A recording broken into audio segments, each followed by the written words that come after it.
you wanted the best, you've got the best podcast. The hottest podcast in the world. The Chris Voss Show, the preeminent podcast with guests so smart you may experience serious brain bleed. The CEOs, authors, thought leaders, visionaries, and motivators. Get ready. Strap yourself in. Keep your hands, arms, and legs inside the vehicle at all times, because you're about to go on a monster education roller coaster with your brain. Now, here's your host, Chris Voss. Hi, folks. It's Voss here from thechrisvossshow.com. There you go. Welcome to the show, ladies and gentlemen. The Air Lady sings it. That makes it official. And the show is on the road, as they say. They don't say that.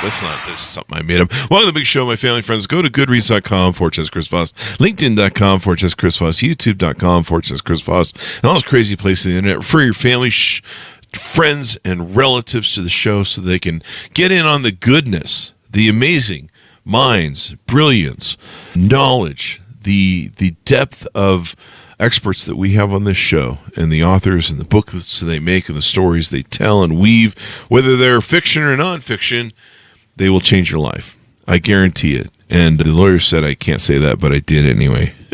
He is the author of the newest book that's just come out. It's called The Divine Economy: How Religions Compete for Wealth, Power, and People, out May 14th, 2024. Paul Seabright joins us on the show, and he's an author of a multitude of books. He teaches economics at the Department of Social and Behavioral Sciences at the Toulouse School of Economics. He's lived in the center of the city of Toulouse in France since 2000. He was a director from 2012 to 2021 in the Institute for the Advanced Study in Toulouse, of which he remains a member. From October 21st to September 23rd, he held a 2-year fellowship at All Souls College in Oxford. He did undergraduate and doctorate studies at the University of Oxford. He was a fellow of the All Souls College, then taught at the University of Cambridge, where he's a fellow of the Churchill College. We've heard of that Churchill guy. He was popular, evidently. Actually, Europe's still there because of him. He has also held a part-time teaching position at the College of Europe in Bruges and the École Polytechnique in Paris. Did I get any of those names right that were foreign? No, that's amazing. And thank you for that amazing introduction. I mean, after everything you said about great minds and so on, I can't wait to hear what I have to say. We can't wait either. So please get to it, sir. Give us your .com so people can find you on the interwebs. PaulSeabright.com. No gap between the Paul and the Seabright. There you go. And so give us a 30,000 overview of your new book, The Divine Economy. It's about how religious movements are businesses. Of course, they're not just businesses, but, ordinary businesses are not just businesses either. I mean, you go to your workplace and it's not just your workplace. It's the theater in which you live out your hopes and your dreams. There you go. And your frustrations and your ambitions. And religious movements are that too. They're places that are inspiring and terrifying and heartwarming and depressing and all of those things, but they also have to earn enough revenues to keep the show on the road. Keep the show on the road. Yeah. And so how they earn those revenues is what the book's about. There you go. I think keep the show on the road. I think Christopher Hitchens and I would love that line, being both atheists. So what motivated you on to write this book? What was the proponent that said, hey, this should really be something I should cover? I've been interested in it for a long time. And about 20 years ago, I wrote a book about social trust, about how we trust strangers. I mean, in a way, it's a weird thing. We go out in the morning. I live in the center of a city. I ask somebody I've never seen in my life before to give me a cup of coffee. And instead of beating me on the head with a club like, my prehistoric ancestors would have expected to happen, the guy gives me a cup of coffee. And, he's never seen me before. Why does he do it? So I wrote a book about how all of that is possible. And a friend of mine called Giuseppe Bertola said to me, Paul, I quite like your book, but your people, they're all very reasonable. They don't have any passion. And in particular, they don't have a gender. They're not male or female. They don't have sex. They don't have any of that. And they also don't believe in anything passionately. They don't have ideology. They don't have religion. And so I said, Giuseppe, you're so right. And the next 20 years I spent working on those two topics. And so in the first 10, I worked on gender and sexuality and how that fits into social trust. You know, how does being male or female or something in between, or of, you know, not wanting to say, how do those things affect social trust? And then the next 10 years, I spent thinking about religion. And I'm not personally religious, but I have a very, I would say, sympathetic attitude to people who are. And I think you can be religious for all sorts of reasons. There's no essence of being religious. It's different strokes for different folks. And I just wanted to understand how that happens and how so much energy and effort and, let's face it, money goes into religious movements. There's a bit of money going on, from what I understand. There's a bit of money. And in fact, for a long time, they were governments. Some were governments. So, and countries, whole countries and stuff. So there you go. Yeah, you had quite the thing. I'm looking over your, I believe you have 3 books that you have published. Is that correct? Well, I have more than 3, but I have 3 sole-authored ones, There we go.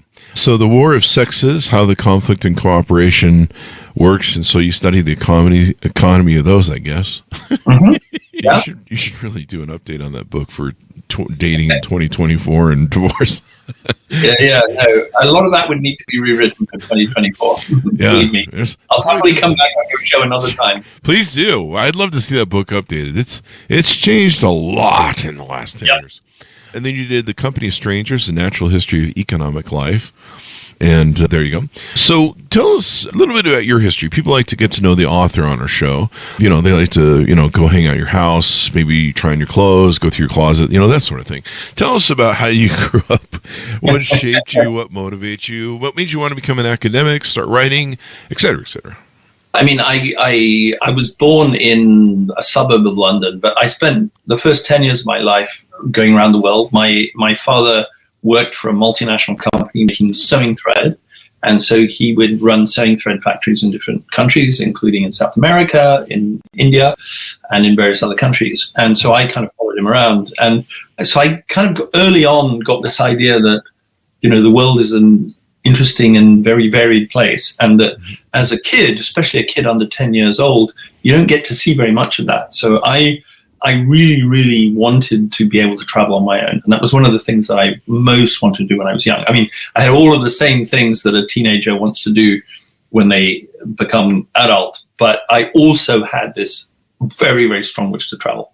And so, you know, if you read the book, a lot of the book is based around little stories about what happened to me when I traveled. And so most of the chapters start with a story, and it's usually a story which has religion in there somewhere. Not because I was particularly religious. I mean, I was a little bit at some points, but mostly I wasn't. But on the other hand, religion just kept happening to me. You know, I would run into, it might be a temple here, it might be a cult there, it might be a church there, whatever, it might be a mosque there. And I would just see this stuff and I would want to know, why is it happening? Why is this going on? And I just love the variety of it. There's no one answer. You know, religious people are not all the same. I mean, they could be crusaders in the Middle Ages. They could be Sufi mystics. They could be Pentecostal enthusiasts. They could be jihadis. They could be pacifists. They could be all sorts of things. So religion isn't just one thing. It's a whole bunch of stuff. And I got really excited by that. I just wanted to know, why is it all happening? And in particular, where are the resources coming from? Because, you know, the Catholic Church by the early Middle Ages owned a third of the agricultural land in Western Europe. I mean, where did they get all of that stuff? And it's not just the Catholics. I mean, the Buddhist temples across Asia, people just gave them land. Mosques across the Middle East, people just gave them land. And they became really big players. They became really big economic players, and they became really big political players. And that, I just wanted to understand all of that. There you go. So you're not throwing any shade at religion. You're not pulling a Christopher Hitchens or Sam Harris. You're just talking about how they compete for wealth, power, and people. And you talk about how basically they have to recruit, they have to raise funds, disperse budgets, manage facilities, organize transportation, motivate employees, and get their message out. Basically, you know, like IBM or Apple, right? That's it. That's right. I mean, I don't do theology. If somebody says, I want you to tell me which is the authentic version of Christianity, I say, I don't have a horse in that race. I'm not deciding who's authentic. I'm just telling you how they deal with each other. And so if somebody says, that movement is very violent and terrible and you should denounce them, I'm not interested in denouncing anybody. I want to know, why do some rivalries turn into violent conflicts? Why are some of them settled peacefully? But again, I don't have a horse in the race, and I just want to see why things happen the way they do. There you go. Why they happen and what they're about. The interesting thing about the economy of religion, and I remember me and my business partner for years, we started a lot of companies, and we used to sit around and look at religion being very prevalent in the state of Utah that we were at, and realizing that, boy, that tax-free, that tax-free income sure is sweet. Absolutely. That religions get to take in. And then the other thing, when you realize, and I'm not being negative if somebody interprets that way towards religion, but the great thing about religion is it doesn't have an inventory. So because it sells the concept of an idea of, let's just call it invisible real estate after, or some sort of heavenly real estate after life. And last time I checked, there's not really a building cost to it, like you would have to build a neighborhood. But I don't know, I guess we'll figure out how that all works when we get there, I suppose, if you believe in that. But there's no inventory cost. So if I want to sell you a widget or an iPhone or whatever, I have to design that from whole cloth, or copy it from a competitor and make some innovative improvements so they don't sue me. And then I have to manufacture it. And so then I have to go to someplace in China and have it built. And then I have to bring it to market. I have to buy advertising for it, which I imagine religions do too. But I also, I have to keep an inventory of it. Like there's a widget process, and there's not really that transfer of widget in a physical form in a religion where you put $1 in the you put $1 in the kitty. I don't want to do Steely Dan on that one. You put $1 in the basket that gets passed around, and there's some sort of invisible transfer of ordainment that I'm guaranteed a cool ass luxury home with a nice view in heaven. And so that's kind of one of the interesting things we've always joked about it, because it's like, yeah, you don't have an inventory, you don't have a production cost, you sell ideas basically, I guess. Yes, but the big thing you're leaving out of that list is the biggest assets of any religious movement are its people, are its members. And I think that's the really big insight that religious movements have been able to use, that the members are not the passive customers, they're the active assets of the movement. And when you are developing and creating, and let's face it, selling a religious movement, what you're doing is selling the people who make it up. And that's not just the leaders or the people who sing in the choir and the people and the bishops and the priests and whatever. You're selling all of those active members. And I think it's one of the biggest psychological insights that, if you like, religious management science has developed. It's that people want to contribute. We think in a secular world that satisfaction is about what you get. It's about what you consume. It's about what you receive. But what I think religious leaders, going back right to the dawn of history, I mean, you can see this in the Apostle Paul. He says it's more blessed to give than to receive. And what he's doing is he's not saying, look, you selfish people, it's your duty to give. What he's saying is something much more subtle and much more profound than that. He's saying you are more truly yourselves when you give than when you passively receive. You become a more whole person when you give to others. And I think that a lot of secular businesses have forgotten that. They want to say, yes, you come and shop at our shop, or you join our online platform, and these are all the things you get. Okay? The great thing that religious movements have understood is they also say these are the things you can give. And there's a lot of I have colleagues who work in the Bolivian Amazon with people who are forager horticulturalists and who live in a very, very simple life. And if you want to predict what what is the thing that is most likely to make somebody in those communities depressed? It's when they can't work because they can't give to others. It's not when they can't consume and they're too poor to eat or whatever. It's when they can't give to the rest of their community. That makes them really depressed. And I think that what the religious movements have understood is that giving is something that makes people feel whole, and it makes them feel real, and it makes them feel important. You made me really think differently about that then. Because, so basically, you know, when I go into a church, instead of a bunch of widgets, which are, you know, you can call iPhones or iPads or something, there's the people there. So they're really kind of more the product. Sounds like we're more like Facebook, you know, where you are the product on Facebook, right? Yeah. And that's why in the book I say... So Facebook's a religion. Don't give him any ideas he's going to want tax-free status. No, but the book says these movements are not just any kind of business. They're specifically platforms. And what is a platform? A platform is the kind of business that offers you its members, its users as its assets. Boy, this sounds like Facebook more and more. Yeah. There you go. Because people want to use it. Now, you know, Facebook has been rightly criticized for lots of things, but it's been criticized because it won the trust of people by giving them what they wanted. And that's the same of these religious movements. They give people what they want, so they acquire huge power and legitimacy, and sometimes they abuse that, and they're rightly criticized for that. But you should criticize them because they got that legitimacy in some sneaky, underhand way. No, they got it by giving people what they want. Yeah. And you know, it's funny, religions are hard to leave like Facebook is hard to leave because, you know, in some religions, like places like Utah or I imagine Italy at one time, I don't know if it still is that way, at Vatican City, you know, it might be a little hard to join a different church there. I've never been there, but, you know, sometimes it's hard to leave, especially when you have your intertwined thing. I remember when Google Plus started and some other competing Facebook killers, they called them at the time, social media platforms, and a lot of people said, you know, I'd like to go to that new thing. It seems kind of shiny and new, but all my friends and family are in Facebook.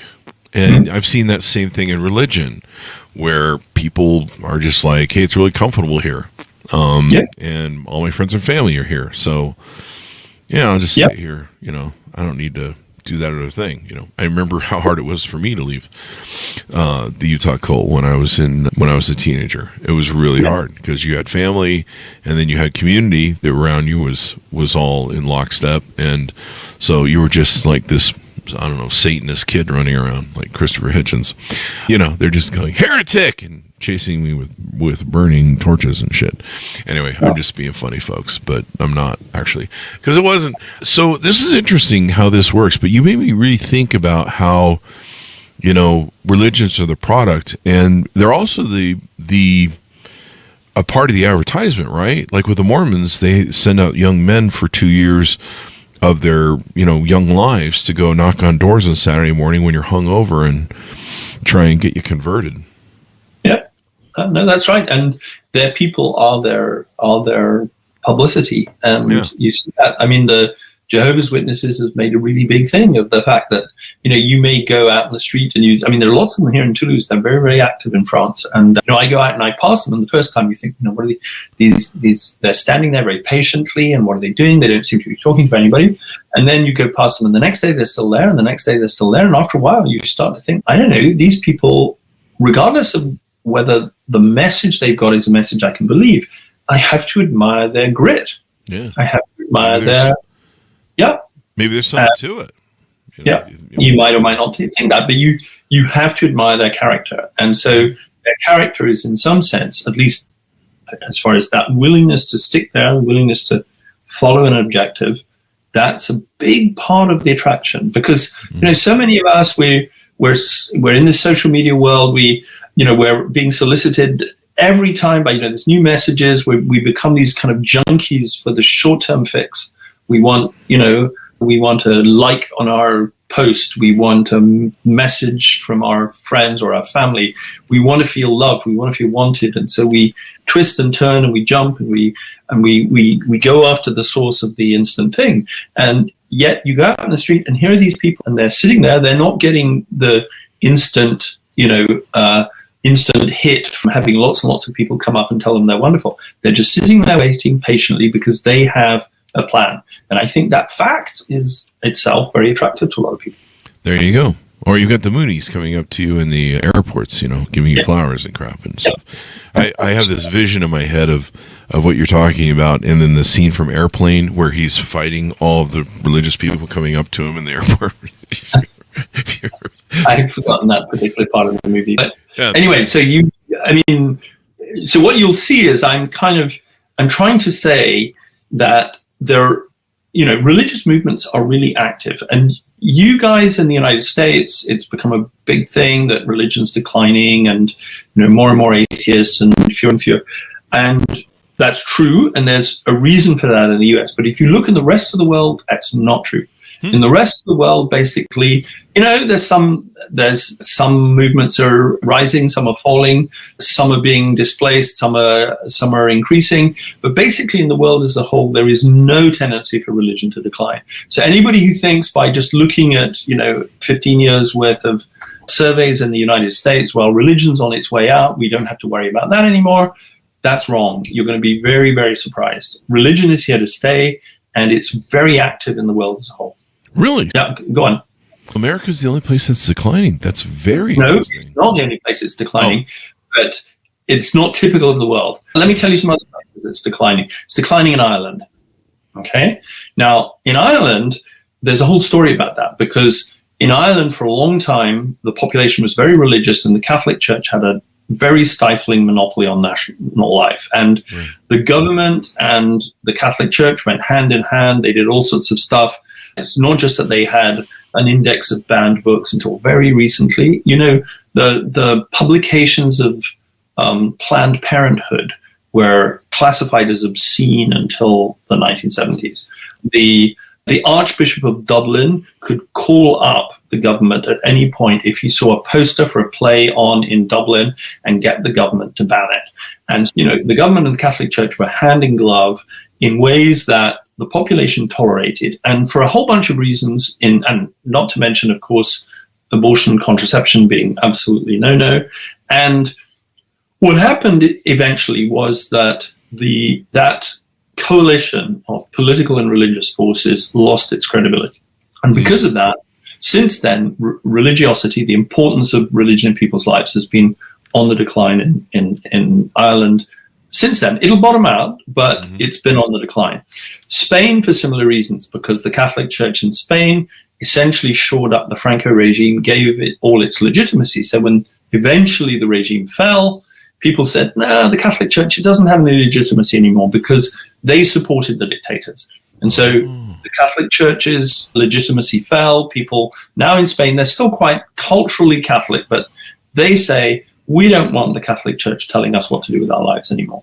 And so you can tell the same is true in Chile. The same is true in Iran. Just to show it's not just a Christian thing. Iran's an Islamic country where the whole Islamic religion has been instrumentalized by a very conservative, very authoritarian bunch of old men who want to stay in power and who are instrumentalizing the religion to try and do that. And more the Iranian people are saying, look, we don't want that. We believe in God. We personally think religion's important, mostly, not everybody does, but we just don't want the government using religion as a stick to beat us with. And so everywhere that's happened in the world, religion's declining. And I leave you to ponder the analogy with the US. But what I can tell you is there are lots of other countries where it's increasing. So Poland, okay? Poland, since the end of the communist regime, saw religion take off. And why? That was because instead of shoring up the authoritarian regime, the Catholic Church in Poland stood up for the little guy against the oppression of the communist regime. And it didn't matter if the little guy was very Catholic or not very Catholic.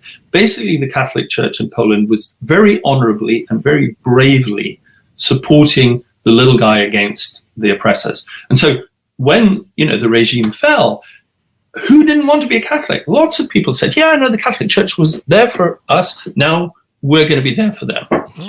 Now, that's changed a bit in recent years. And, the recent government, the one that lost the elections, was also trying to instrumentalize the Catholic Church. And so the dynamic of that changed. But basically, you saw from 1990, when the Polish communist government fell, till 2015 or so, you saw a huge increase in religiosity in Poland, because people said, we trust the Catholic Church not to be partisan. We trust them to be there for us, whoever we are. And I think that's just basically the message across the world, where the political parties try to exploit the religion for their partisan ends, the people end up being disillusioned. If the political party and the religious authorities stay in a reasonably non-partisan relationship, then, religion's very vibrant. It continues to attract a lot of people. There you go. I mean, it's kind of interesting, the slant behind it and the bent and how it works. And in the book, I probably should have pointed this out early on, you cover pretty much all the major religions, right? Yeah, absolutely. Judaism to Islam to Christianity, et cetera, et cetera. Yeah. I mean, it's not an encyclopedia. Reassure your readers. It's a reasonably fun read based on stories and vignettes from across the world's religions. But, there isn't 500 pages on Judaism and 700 pages on Christianity. It's a book which takes themes and talks about religion as a business, and it just gives you lots of examples from all over the place. Now, in the byline here, it talks about on Amazon that there are times where it can be used for harm, for, authoritarian ends, exploiting the trust of members, sexual, emotional, financial, physical abuse, or violence against others. We saw that, there's plenty of examples through history. So do you you shine a little bit of light on how, not only can it benefit, but there can be some bad sides?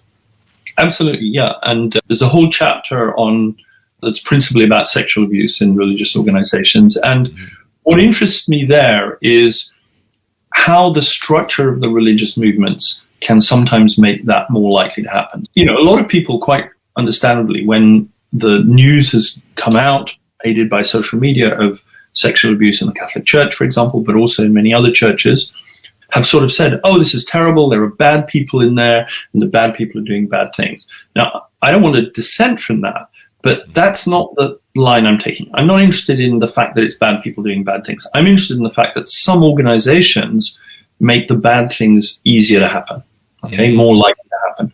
And so I want to think about, how would you design an organization so that bad stuff is less likely to happen?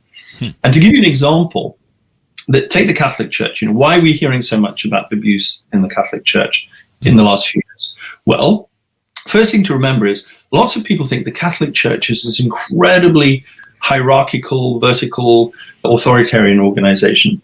That's not true. The Catholic Church has 1.3 billion members, and it only has 4 levels of authority. It has the individual believer, it has the priest, it has the bishop, it has the pope. Now, it has lots of other layers of sort of status. It has, cardinals, and it has deacons and all. But, cardinals are just advisors to the pope, and deacons are just advisors to the priest. In terms of who's responsible to who's the line manager, if you want, in the business term, it's the members, the priests, the bishops, the pope. Now, if you've got the flattest organization pretty much in the known world that has the second largest number of members after Facebook, what's going to happen? There's no way the Pope can keep an eye on what every priest in the Catholic Church is getting up to. No way. He just doesn't have the bandwidth. And so right from the start, the Catholic Church has had this contrast between its apparently very inflexible dogma and the fact that in real life, basically, they go with the flow, and there's different strokes for different folks, and what happens in Latin America is different from what happens in Europe, and what happens in the Franciscans is different from what happens in the Christian Brothers. And, there's lots of lip service to doctrinal orthodoxy, but in practice, historically, the Catholic Church has been the touchy-feeliest, most relaxed, most live and let live kind of organization pretty much in history for that size.